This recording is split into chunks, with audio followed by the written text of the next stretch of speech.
En nom de l'Associació de Venedors del Mercat de la plaça de Cuba exposem que amb motiu de la reforma del mercat, al maig del 2008 es va constituir dues comissions, una d'obres i una per treballar en l'elaboració i proposta del nou model de gestió i reglament del mercat. En les reunions d'aquesta última sempre s'ha anat insistint, per part nostra, en saber quan es parlaria de la nova gestió del mercat. La resposta per part de l'IMPEM sempre ha estat evasiva. En parlarem més endavant. El divendres 2 d'octubre d'aquest any es crida els tres components de la comissió i a mi com a presidenta de l'associació per comunicar-nos que tots els venedors del mercat serem convocats amb caràcter d'urgència el dilluns 5 d'octubre per informar-nos de com serà la gestió i l'augment de les taxes de l'any 2010. Hem tingut més d'un any per fer les coses ben fetes. On està el treball d'aquesta comissió?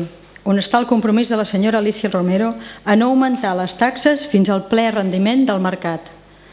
Com consta en l'acte del 22 d'abril del 2008 dient Maria Rosa Bonet pregunta si es preveu un augment de les taxes que paguem els operadors. S'explica que des de l'IMPEM s'ha informat al Servei de Gestió Econòmica de l'Ajuntament de Mataró la conveniència de que les taxes no siguin incrementades fins al ple rendiment del funcionament del mercat reformat, fet que la presidenta de l'IMPEM, Alicia Romero, ha comunicat també durant el transcurs d'algunes altres reunions amb la Comissió de Venedors.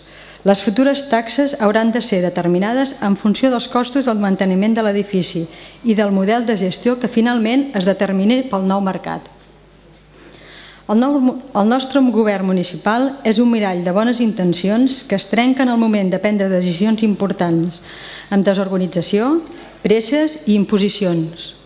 Naturalment, sabíem i estem d'acord que una vegada acabada la reforma les taxes han d'augmentar. Més que ningú, els venedors volem un mercat potent.